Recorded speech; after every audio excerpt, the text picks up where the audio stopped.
జగన్మోహన్ రెడ్డి గారికి ప్రతిపక్ష హోదా రాదని ఎన్నికల ముందే చెప్పాను అధ్యక్ష.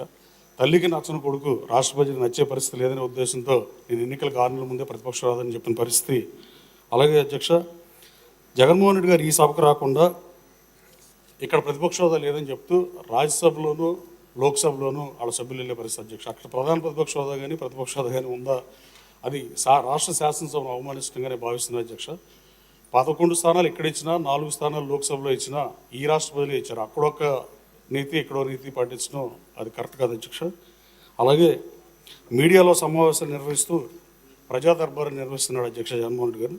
ఆ ప్రజా దర్బార్లో వచ్చే అప్లికేషన్స్ని, ఆ అర్జీలు కానీ గ్రీవియన్స్లు కానీ ప్రభుత్వానికి పంపిస్తాడా, గౌరవ ముఖ్యమంత్రి గారికి పంపిస్తారా, సంబంధిత మంత్రులు పంపిస్తారా, లేదా తను సొంత డబ్బుతో ఏమన్నా ఆ గ్రీవియన్స్ అన్ని అడ్రస్ చేస్తాడో మాజీ ముఖ్యమంత్రి గారు చెప్పాల్సిన అవసరం ఉంది అధ్యక్ష.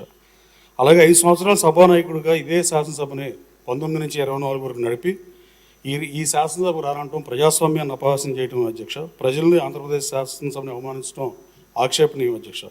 స్వాతంత్రం వచ్చిన తర్వాత రాచరికం కాలంలో ఉన్న రాజులే మంత్రులుగా పనిచేసిన అధ్యక్ష. అది that is the beauty of democracy. దాన్ని ఆ రోజు కింగ్స్గా రూల్ చేసిన వాళ్ళు కూడా చలపల్లి రాజా గారు లాంటి ఆయన ఆరోగ్య శాఖ మంత్రిగా ఉమ్మడి మద్రాసు రాష్ట్రంలో కానీ ఇంకా చాలామంది రూలర్స్ అలా మంత్రులుగా రాజుగా ఉన్న ఆయనే మంత్రిగా పనిచేసిన పరిస్థితులు వాళ్ళు చేస్తే ఈయన 11 స్థానాల్లో వచ్చిన అడగటం దారుణం అధ్యక్ష. అట్లాగే జగన్ గారికి ఇచ్చిన హోదా అసెంబ్లీ 4వ నెంబర్ గేట్ నుంచి రమ్మంటే ఆయన 2వ నెంబర్ గేట్ కావాలి, అందుకే ప్రతిపక్ష హోదాలను అడుగుతాం. అవివేకం కాదా అధ్యక్ష. అలాగే జిల్లాల పునర్రచన అత్యంత అనుభవ రాహిత్యంతో ఆంధ్రప్రదేశ్ రాష్ట్రాన్ని అధోగతి పాల్చేసిన పరిస్థితి. నా నియోజకవర్గాన్ని 2 జిల్లాలు పెట్టారు అధ్యక్ష, ఎన్టీఆర్ జిల్లాలో, కృష్ణా జిల్లాలో. విజయవాడ నుంచి గన్నవరం 19 కిలోమీటర్ల దూరం ఉంటే గన్నవరం నుంచి మచిలీపట్నం 64 కిలోమీటర్ల దూరం అధ్యక్ష. అలాగే పెనమలూరు నియోజకవర్గం అయితే పెనమలూరు 9 కిలోమీటర్ల దూరం ఉంటే మచిలీపట్నం 60 కిలోమీటర్ల దూరం అధ్యక్ష. అలాగే ప్రజలకు ప్రభుత్వ కార్యాలయ అవసరాల నిమిత్తం జిల్లా కేంద్రానికి, రెవెన్యూ డివిజన్ కేంద్రాలకి ఎక్కువ దూరం ఏర్పడిన పరిస్థితి. ఈ ప్రయాణాలు ఖర్చుతో కూడిన వ్యవహారం అధ్యక్ష ప్రజలకి. అలాగే గన్నవరం ఎయిర్పోర్ట్కి విజయవాడ టౌన్ 16 కిలోమీటర్ల దూరంలో ఉంటే పోలీస్ కమిషనరేట్ దగ్గర కానీ 60 కిలోమీటర్ల దూరం ఉన్న మచిలీపట్నం ఎస్పీ ఆఫీస్ దగ్గర కాదు అధ్యక్ష. దీన్ని సరిచేయాల్సిన బాధ్యత మన ప్రభుత్వం మీద ఉంది అధ్యక్ష. ఉద్యోగుల విభజన పూర్తి కాలేదు అధ్యక్ష. ఇంకా ఉమ్మడి జిల్లాల ప్రాతిపదికన బదిలీలు, పదోన్నతులు చేస్తున్న పరిస్థితి అధ్యక్ష. జిల్లాకు అవసరమైన అధికారులకు అన్ని శాఖలకు ముఖ్య కార్యాలయాలు లేని పరిస్థితి అధ్యక్ష. అలాగే నేను కేడీసీసీ బ్యాంక్ చైర్మన్గా పనిచేసినప్పుడు అధ్యక్ష 5,200 కోట్ల టర్న్ అని 8,500 కోట్లకు పెంచి 100 మందికి ప్రభుత్వ ఉద్యోగాలు ఇచ్చి 120 మందికి ఇంటర్న్షిప్ ఇచ్చి ఎడ్యుకేషన్ లోన్ కూడా పొలం తాకట్టు పెట్టుకుని ఇచ్చింది భారతదేశంలో ఫస్ట్ టైం ప్రవేశపెట్టి ఇన్ని చేసి దేశంలో నెంబర్ 1గా పెడితే నన్ను తీసేసిన పరిస్థితి. అంటే గత ప్రభుత్వం ఎంత మంచిగా చేసిన వాళ్ళు తీసేసే పరిస్థితి. తర్వాత కాకినాడ కానీ కొన్ని జిల్లాలు డీసీసీబీలు నష్టాల్లోకి వెళ్ళిన పరిస్థితి.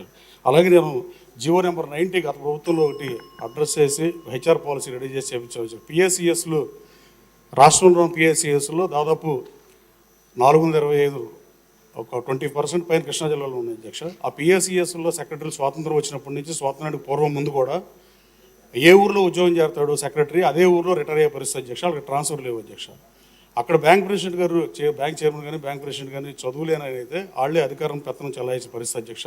రికార్డులు ట్యాంపర్ చేసే అవకాశం కూడా అధ్యక్ష. ఆ జీవో నెంబర్ 90ని మన ప్రభుత్వాన్ని ఇంప్లిమెంట్ చేయవలసిందిగా సంబంధిత మంత్రి గారిని కోరుతుంది అధ్యక్ష. అలాగే అధ్యక్ష, చివరగా ఎన్ని ఇబ్బందులు ఉన్నా, ఎన్ని సవాళ్ళు ఉన్నా ఇంత మంచి బడ్జెట్ ప్రవేశపెట్టిన ఆర్థిక మంత్రి పయ్యావుల కేశవ్ గారికి, అలాగే గౌరవ ముఖ్యమంత్రి గారికి ధన్యవాదాలు తెలియజేస్తున్నాను అధ్యక్ష. లాస్ట్ బట్ నాట్ లీస్ట్ అధ్యక్ష, స్కూల్లో ఉన్నప్పుడే ఎమ్మెల్యే వాళ్ళని కోరికున్న ఆ కోరిక తీర్చిన గన్నవరం ప్రజలకి మరోసారి ధన్యవాదాలు తెలియజేస్తూ వాళ్ళ కోరికలు తీర్చడానికే పనిచేస్తుంది అధ్యక్ష. కానీ ఒక చిన్న విన్నపం ఏంటంటే మీరు కానీ ముఖ్యమంత్రి గారు కానీ గతంలో మేము చదువుకునే టైంలో ఉన్న శాసనసభ ఎవరికైనా ఐడెంటికల్ మార్క్ ఇప్పుడు తెలంగాణ రాష్ట్రం తర్వాత 2 ముక్కలు అయింది. ఇప్పుడు తెలంగాణ రాష్ట్ర అసెంబ్లీనే మనకు నమూనా ఉండే పరిస్థితి. కానీ మేము ఎమ్మెల్యే టైంకి ఇక్కడ రాష్ట్రం 2 అవటం, ఇక్కడ అమరావతి శాసనసభ అవటం, ఇలాంటి కోరుకున్నాడు గతంలో చిన్నప్పటి నుంచి ఎమ్మెల్యే ఉన్నాడు ఎవరి నుండి ఆ శాసనసభకి అనుకున్నాళ్ళు ఇప్పుడు ఈ శాసనసభలో ఉంటే వాళ్ళకి అక్కడ ముఖ్యమంత్రి గారితోనో లేదా అక్కడ స్పీకర్ గారితో మాట్లాడి కొంచెం పర్మిషన్ పెడితే ఒకసారి ఆ హౌస్ చూద్దామని అధ్యక్ష. ధన్యవాదాలు అధ్యక్ష, టైం కేటాయించింది. పెద్దలు మండలి బుద్ధప్రసాద్ గారు.